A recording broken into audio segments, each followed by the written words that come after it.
Last week we did not finish the Dvar Malchut, and it's very relevant to this week as well, because last week the topic was of the speech of the Rebbe. Why was the Torah given in the desert? Why is there this emphasis on the desert? This week's Torah portion that we're reading comes right before the holiday of Shavuot, and it's called the desert, Bamidbar. That's what the whole book is called, Bamidbar. In English, it's called Numbers. Sometimes in Hebrew, it's also called Pegudim. This book is called Pegudim because Moses counted the Jewish people. But it nevertheless is in Midbar, in the desert. And in the first day of Sivan, that's going to be next, Sunday? Yeah. The Jewish people came into the desert of Sinai. The Mount Sinai is called Mount Sinai because it's in the desert of Sinai, because it's the mountain which is in the desert of Sinai. So what's this big thing of a desert? So the Rebbe said we can't say that it was given in a desert to show that the Torah is ownerless. Anyone who wants to can come and take it. Because the desert, there's no ownership. That's not so. The Torah was given to the Jewish people. Okay. So it says, Al Pizeh, according to this. So let's finish this is what we did last week. Al Pizeh, according to this, now we can explain the reason why the Torah was given in a desert, a Makom Hefker, a ownerless place. Davka Kamugas, like it says in Rosh Chodesh Sivan, like it says that they came to the first day of the month of Sivan. On the 6th day of Sivan, they received the Torah. On the first day of Sivan, they went into the desert of Sinai. Shebakriya, the Shabbos, this is what we read this coming Shabbat, which is the Shabbat right before Atzeret. Atzeret is the holiday of Shavuot, when we receive the Torah, Parshat Midbar. So we explained before that a desert is a place which is ownerless. It's a place where no one owns the desert. No one wants it. Not like a public domain, which is a public domain, which is the domain of the public. Everyone owns it. Public domain. It's like a big road where there's 600,000 people that go there or whatever. That's a place where the public goes. The desert is a place where no one goes. No one wants to go there. Only if you're really forced to, but if you go there, you don't want to stay there. That's for sure. Right? A public domain, there's stores, there's shops. In the desert, there's nothing. It's totally ownerless. So why was the Torah given in the desert? It says like this. A public domain, this hints at the level of the Torah. This has some connection to people. Like it says, there's a definition of a Reshut. Okay, what's Reshut Rabim? There's laws of Shabbat. There are 39 general categories of forbidden works, forbidden things that are forbidden on Shabbat. 39 general categories, and they break down to subcategories and everything. One of those categories is you're not allowed to go from one domain to another. What's a domain? What is a domain? So you can't go from a public domain to a private domain. You can't carry. You cannot carry from a public domain to a private domain. And vice versa. You can't carry from a private domain to a public domain. What does that mean? That if you have something in your pocket, especially if you have something in your hand, you cannot carry it out of your house into the street. If you do, it is a sin from the Torah. If you do it purposely, the punishment is death. Huh? That's pretty severe. Punishment death. Of course, there has not been a death. The death penalty still exists, but to activate it, to do it, right? No one has been put to death in a court. Jewish court has not sentenced anyone to death for over 2,000 years. And even when there was a court and the death penalty was realistic, nobody did it. Nobody did it. It says that if a court sentenced someone to death There's all these punishments, there's all these crimes in Judaism that are punishable by death. There's a lot of them. This is a court that actually utilized one of these punishments to sentence someone to death. If they did it once in 7 years, and there's another opinion, once in 70 years, that's called a destroying court. And Rabbi Akiva and Rabbi Tarfon said that if they were in a time when there was a death penalty, no one would ever get killed. It was almost impossible to apply the death penalty. There are so many conditions that have to be present. There has to be the proper witnesses, and the person has to say, you have to warn the person who's doing the sin, and he has to say, yes, I know that it's forbidden, and that's why I'm doing it. Little tiny details that it's almost impossible to apply the death penalty. But nevertheless, there is a death penalty. So going from a public domain to a private domain is a crime. It is a crime. A crime, it is a Torah crime, punishable by death, if all of the criteria are present. Okay, what is a public domain? So one opinion says a public domain is where 600,000 people go every day. So if you go out of your house, you live in some sort of a town, and you go out of your house, and there's not too many roads in the world where 600,000 people go every day. But maybe, Fifth Avenue or something in New York. I don't know, with this new mayor, I don't think there's going to be even 5 people. We'll see what's going on. But in any case, 600,000 people have to go there every day. Then you are guilty of this. 600. So we see that's called a public domain. A public domain is a place which it's public. Everyone goes there, but it's relevant to the public. This corresponds to the 600,000 Jews that go there every day. This corresponds to 600,000 letters which are in the Torah. Therefore, this is called the permission. This is called the property and the domain of the multitude. This is a way of a Yerusha. It says the Torah, like the Torah. The Torah is public. It's public, but it was given to everyone. So that's like a public domain. Oh, so God should have given the Torah in a place where 600,000 Jews go. 600,000, that's where he should have gone. He says, no. God gave the Torah in the desert. Why? Why in the desert? Midbar is a place where nobody goes. Why did God give the Torah in the desert? Romans, this hints at Dargat the Torah, level of the Torah, which is totally above any connection to the world, where God and the Torah are totally one.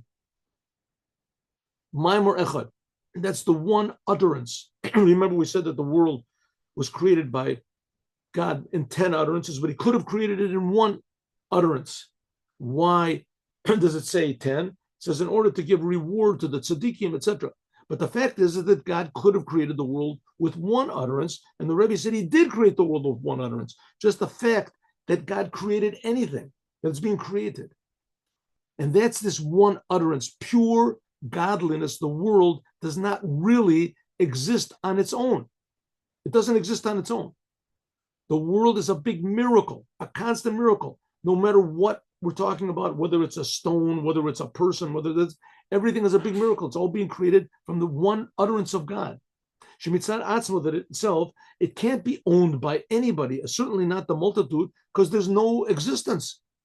Ela Shekorish Baruch Hu, but God, his Hifkiru, God, so to speak, makes it ownerless. Only God is the boss of the world. Al Yadei said, by means of this, now we have the permission that anyone who wants to come can take the Torah and he can learn it. So therefore, the Torah was given in a desert, indicating that a desert is a place where there is nothing. There's nothing. It's just existence. It's just there. It has no qualities to it. And that's the essence of the Torah. The essence of the Torah, it's just pure godliness. Forget about all the laws, forget about it. It's just pure godliness. Look, and therefore the Torah was given in a desert, a place which is ownerless, in order to hint to us that the true, complete unity and wholeness of the receiving the Torah is when you receive the Torah, which is totally above any connection to the world. Shekadei, that in order that you can receive the Torah, God had to give it in a place which was totally empty, to show that only God is there. No details. We could say that the whole purpose of giving the Torah in such a place like that will really be revealed in the future by Moshiach. By Moshiach, it says Torah chadasha me'iti teitze. It says there's going to be a new Torah that's going to come from me. What does it mean? It's going to come from me. The Torah will come from God Himself. Well, it's already coming from God, isn't it? It says, yeah, or sure it is. But the 10 Commandments and all the details of the Torah, that it concealed. It conceals the fact that the Torah is pure godliness. In the future, we'll see that every letter, every word of the Torah is the Torah of God itself, which is totally above any connection to anything in the world. Therefore, giving it in the Torah, this is by means of, from God Himself, it comes out. That it came out, so to speak, from the domain of God, and God let His oneness be ownerless. Anyone who wants to come and take it can take it. According to this, now we can also explain what it says, that in the 3rd month, on this day, the Jewish people came into the desert of Sinai. Vayichan Sham, and the Jewish people, He camped. Don't say they camped, but He camped, singular. The Jewish people were like one person with one heart. Because that's the whole idea of the Torah be giving in the desert, right? A person could think that the Torah is a religious book, which it is. It is a religious book, right? But it's God's book. It's God's religion. In other words, the main emphasis is not on the religion, not on the details. The main emphasis has to be that it's a pure, amazing miracle revelation of God Himself. That's what the Torah is. A pure revelation of the essence of God Himself. And from that comes all the details.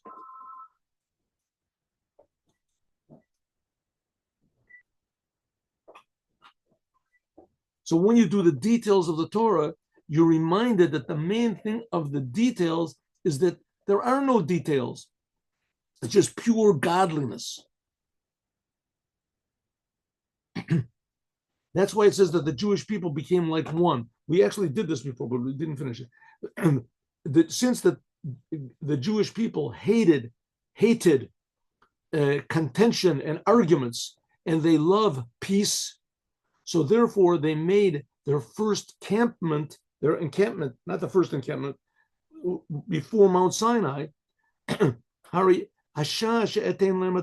God said, oh, now I'm going to give the Torah. They came to the desert of Sinai. They felt that the whole world is a big, amazing miracle, and so are they.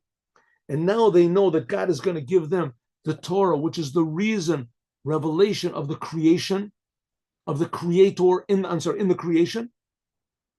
What was in the Holy of Holies? In the Holy of Holies, in the Holy Temple, you could not go into the Holy of Temple. Only the high priest could go in, and he could only go one time of the year, and he had to do exactly what God wanted. And if he didn't, then he wouldn't live. The revelation was too much.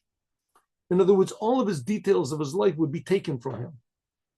Because that's the whole essence of what the Torah is. The Torah is pure godliness. You don't really exist. Your existence is a big, incredible miracle every instant. And so is the Torah. The Torah is the power behind this miracle. So that was the thing. When the high priest went into the Holy of Holies, he didn't read a book. He didn't read what it said there. He was just there with the holiness of the Torah, the oneness of God. And that's why God gave the Torah in the desert, to show that nothing really exists except for God. In order to receive this level of the Torah, which is above any connection to the world and any connection to man, therefore God gave it in a place which is unlimited. A person, in order to receive this and appreciate it, you have to go out from your own egotism. You have to go out for your own, your comfort zone. What was yesterday, what's going to be tomorrow, what's now, that's not your concern. Your only concern is, what does God want? What does God want? I'm a creation of God. I don't understand, why is he creating me with arms and legs and eyes and nose and mouth? Why all these? It's a big miracle. That's all you're thinking about. You're not thinking about your next door neighbor, that he's got more than me, or he has less than me, or he's stepping on my toe, or he's bothering me under this. There's just everyone is the same amazing miracle. By means of this, that's true now. By means of this, you make yourself like a desert also. Tachlit abitl, total surrender. And this surrender is expressed by not having any, hatred of anyone else and loving peace. I mean, God must have a reason that he created so many people, and everyone is different, and everyone is different from me. Everyone is, how can I get along with everybody? Maybe they're not going to agree with me. He says, listen, that's not my problem. My problem is I have to try to agree with everybody. I have to try to see the good in everyone. I mean, God is creating them. There must be some good in everybody, if for no other reason that God is creating them. That's good. Therefore, anytime I feel this person is bothering me, this person is on my aggravating, this, right? So if so, you have to ignore the egotistical part of it, judge it and see if you're right. Maybe you could say, listen, excuse me, could you speak a little bit quieter? Could you not stand on my toe, please? But you don't get angry, you don't hate the person. All you days by means of this, you become proper, that you can receive the Torah, which is above any connection to the world. And that makes the world ownerless by people. The world is God's world, it's not our world. And that's relevant now. And that's the whole essence of what the Torah is. Even though that the preparation for giving of the Torah in the desert is by means of surrender, that you negate your whole being, like we just finished learning in Likutei Torah, right? That therefore God gave the Torah on the lowest of mountains because God loves humility. But nevertheless, this is as the way of Kol Sherotze Lebo L'Kabel Yavo L'Kabel.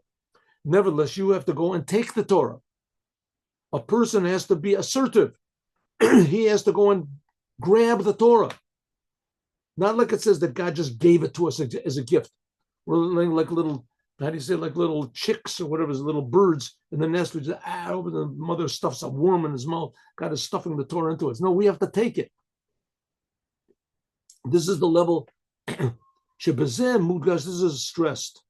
This stresses that even this level of the Torah, which is above any existence of the world, this can permeate in our existence. God wants us to be active. He wants us to be his partners, not that he should do everything. And that's by means of learning and understanding the Torah. And here we have a very important point, the importance of the Torah, until you even make new ideas in the Torah. Therefore, we can say that so therefore you have to have these two opposites simultaneously. On one hand, you have to be nobody, totally surrendered to the Torah, totally surrendered to God. You have no ego whatsoever. And at the same time, you have tokef and metziut. You have to have a very powerful ego. And it's stressed that you have to read in Bamidbar and Shabbat before Etzerot, these two the opposites together that were put into the world in order to fix the world up. We're here to fight the battles of God. How can we have two opposites at the same time? Okay, this is a very tricky thing. Therefore, we have to have proper leaders, and you have to have friends. You have to take advice. You have to remember the enemies of King David that wanted to kill him. These were great, huge, amazing Torah scholars. They knew the whole Torah back and forth, all of the explanations. They knew everything. And the enemies of Moses, the same thing.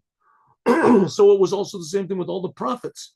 The enemies of the prophets of Isaiah and all of their big opposers were religious Jews. They knew the whole Torah. And nevertheless, God said, I'll never abandon the Jews. They're always my people.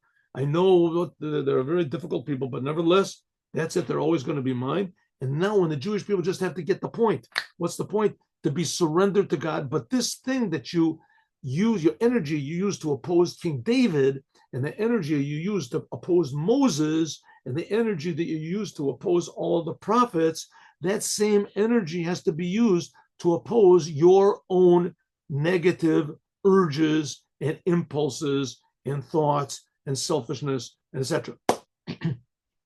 And to be assertive, to do good,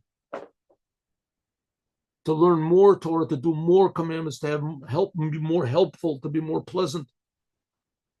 These two opposites are stressed in this Torah portion that we're reading now, Bamidbar.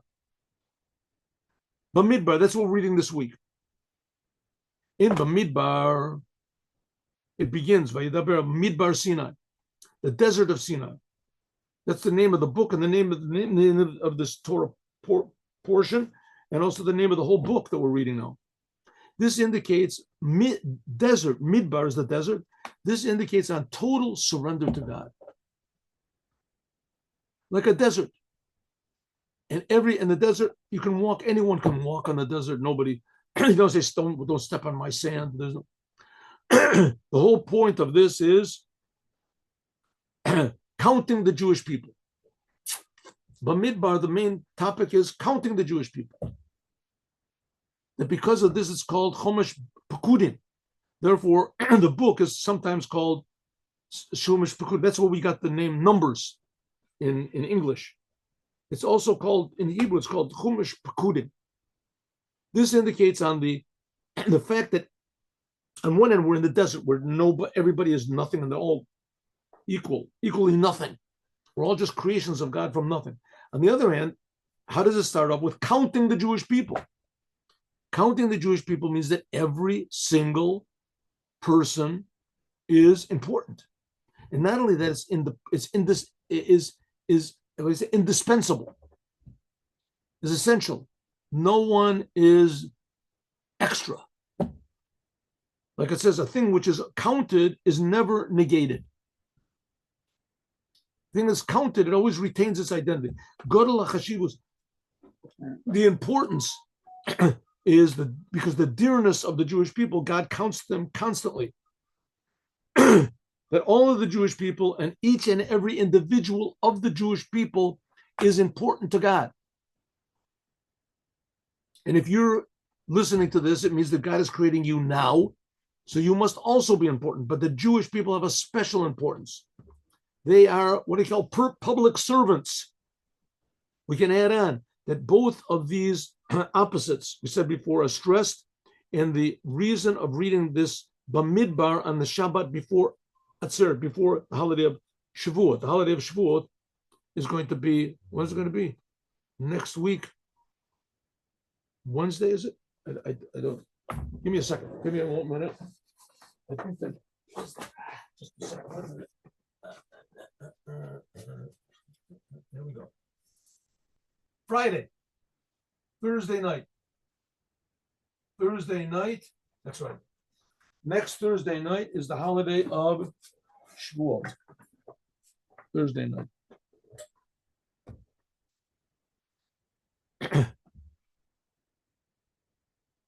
We can add on that these two opposites that we said, the total humility and on the other hand, total assertiveness, is in Parshat. This is right before the holiday of Atzeret. And this hints at the giving of the Torah in the desert. And it separates between the curses that we just read last Shabbat and the giving of the Torah. If this hints at the giving of the Torah in the desert, which is a place which is ownerless, this stresses the idea of total surrender. That a person makes himself like a desert. But the fact also that this week's Torah portion is a buffer between the curses that we heard last Shabbat and the giving of the Torah, because it separates between the curses in Bechukotai to the holiday of Shavuot. So this stresses that it is something. And in Metziut, like we said before, that's like the 10 utterances that the world was created with, that the world is a separate existence. That you have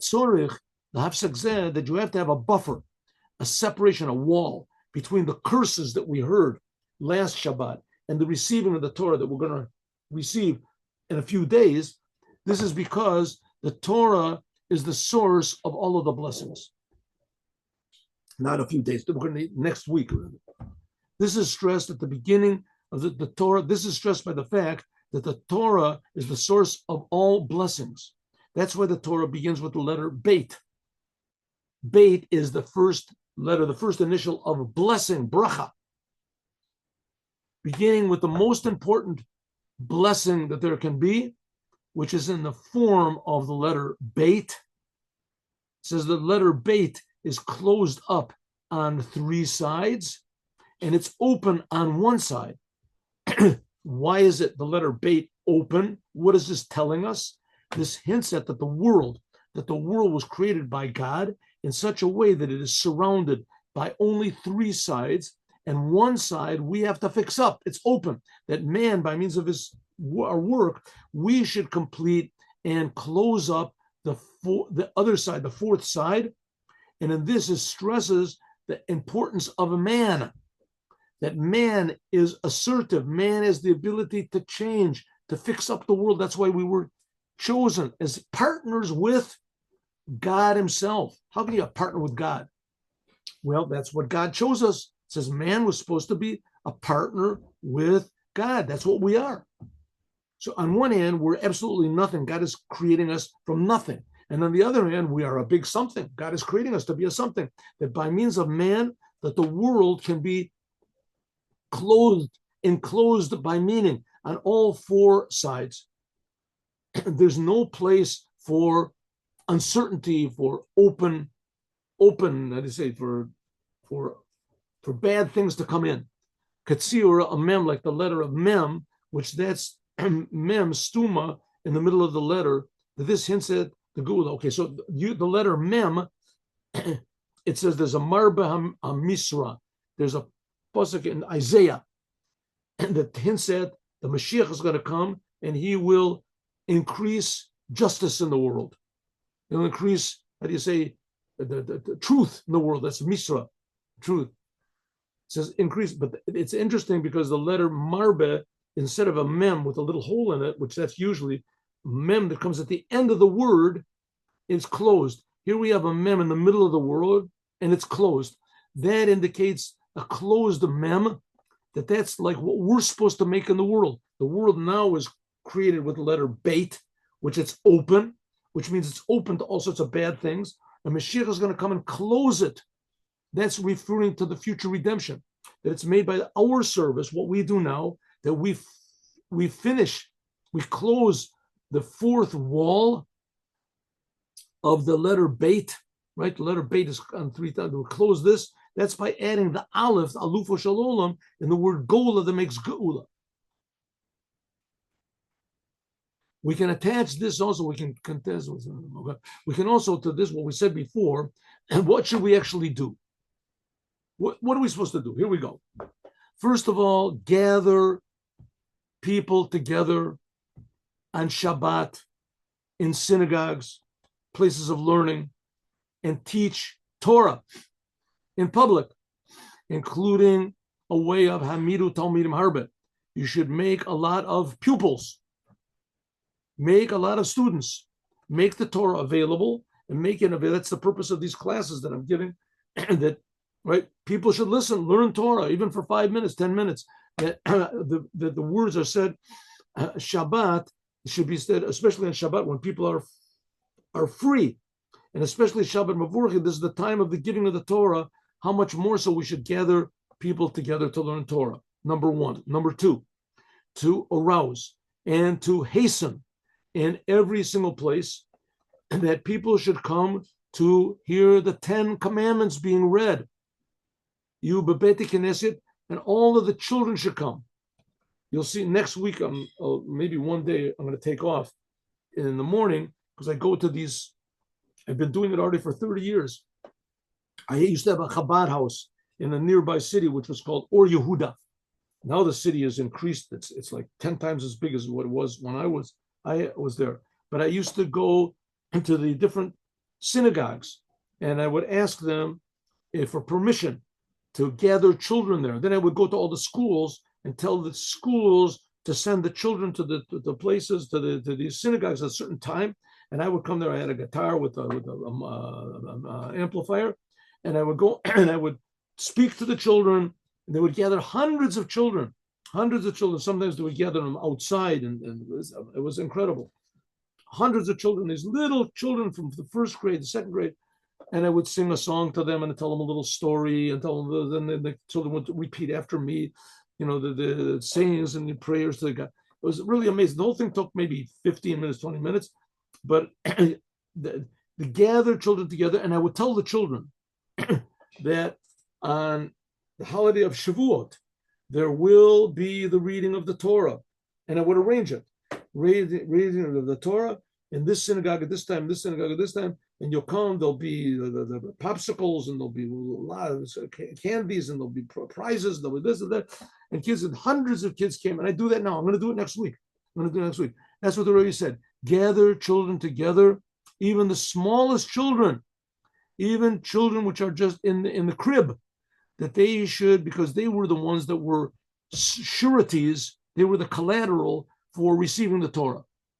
Banenu Aravim Otanu. Like Moses said, God said to Moses, why should I receive the Torah? Why should I give you guys the Torah? So Moses said, well, we have the prophets. God said, prophets. Who knows what's going to be with them? So, well, we have the people who learn Torah. They have this, said, well, what about our children? God said, oh, there we go, the children. I'm going to give the Torah for the sake of the children. All of this, we have to stress that there has to be in every Jew the two opposites constantly. On one hand, a total mamar echad, like we said, one word and 10 words. On one hand, you have to be totally surrendered to the creator of the universe and realize that your whole existence is a big, amazing gift and miracle.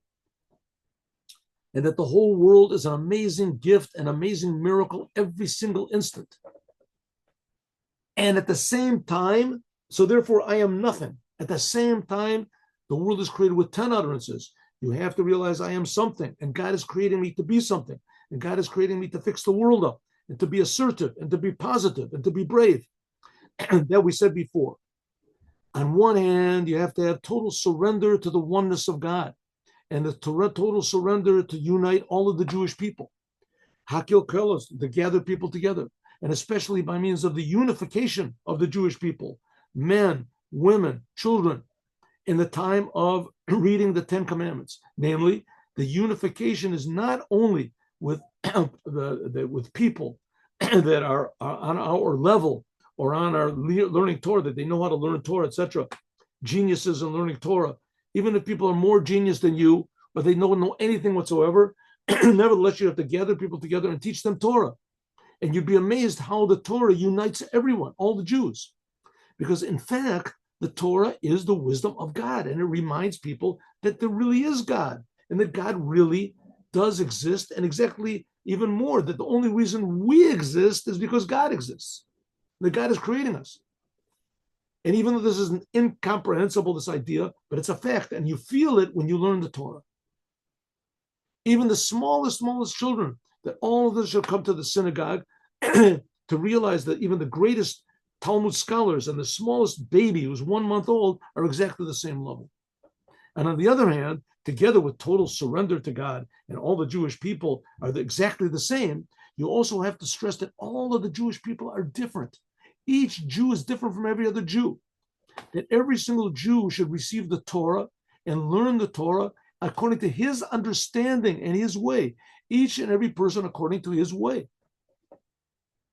And it could be you'll make mistakes. So there's other Jews that you ask him. That's one of the main books of Judaism is the Talmud.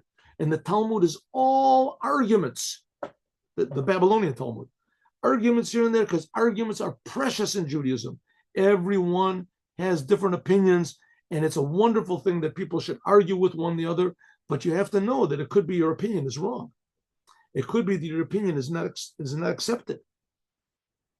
But it's good that you have your own opinion. And it's even better if you surrender your opinion to the truth. May it be God's will, and this is the main thing, that the decision to add and the unification of the Jewish people in preparing to receive the Torah, and the Jewish people hate contention and arguments, and they love peace, this should speed up and immediately the negation of all exile. The exile is caused by the hate, the opposite of loving Jews one the other. Immediately, there should be the true redemption, a completion by means of the Moshiach. Then there'll be really will feel the Torah, like it says, Torah Chadashim Ititetze, it'll be a new Torah and a wonderful Torah. And especially now, in the time of the giving of the Torah, before now Rosh Chodesh Sivan. Now we're at the Shabbat Maburchim, this coming Shabbat of the month of Sivan. This is the Shabbat by us. It's going to be Parshas Bamidbar. We will merit to the beginning of Parshas Bahar when you come to the land of Israel. And last week's Torah portion, it says that the land will give its produce, and the trees of the field will give their fruits. It says even in the future that the land of Israel will bring out finished, loaves of bread and beautiful garments, and even, pine trees, what is it? Not fruit trees, how do they call it in English? The regular trees will put out fruits. And according to this, it says in Sefer Pekudim, this week's Torah portion, the Jewish people, every single Jew will be counted. Like it says by the prophet Isaiah, that you Jewish people will be gathered one at a time. Bnei Yisrael, the Jewish people will be gathered by God personally, one at a time. You see it happening. Oh, in Israel, you really see it happening. All of a sudden, people are just starting to put on tefillin. They're keeping Shabbat, and not in a religious way. They're not becoming religious fanatics. They don't become like Chabad, or they become Breslov or Bells or whatever it is. Those things inspire people. But people on their own, there's a lot that are coming Breslov also, and Chabad is also true. But the main thing is people are doing because God wants. They feel, I'm a Jew. A Jew is connected to God. A Jew does what God wants, not because of any reward or any punishment or to make it better. Even though it does, it makes a blessing. You feel that you're doing the right thing. All the Jewish people will be one big unity, even though every Jew is different. And until there'll be not just one, but like the number. It says there'll be the Moshiach will come and count the Jews again, the 10th time, and there'll be the 10th song and the 10th red cow to purify all the Jews. By means of the Melech Moshiach, amen, quickly, that immediately, we will see that the Moshiach is found already among us. And every single Jew will point with his finger and say, Hine, behold, the Moshiach is already here. And in a continuation with this, we will say this is the time of the Torah. The Torah is given, and then by Mashiach, the Torah will be given in complete wholesomeness. The Jewish people themselves will feel the godliness in every word and will be in our holy land, in Jerusalem, in this holy city, on the holy mountain, on the holy house, Beit HaMikdash, in the Holy of Holies. That in the Holy of Holies is the ark with the tablets, the giving of the Torah. That is, Bechukotai, these are letters which are carved out. Every Jew will feel that the letters of the Torah are carved out into our soul. They're one unit. It's going to be a new Torah. The Torah will be brand new, just like the first day it was given in Mount Sinai. This will be the Torah of the Mashiach that he'll teach all of the Jewish people until that God himself will teach the Jewish people. Himself. It says, Me'iti mamash, you'll feel that every word of the Torah is coming directly from God.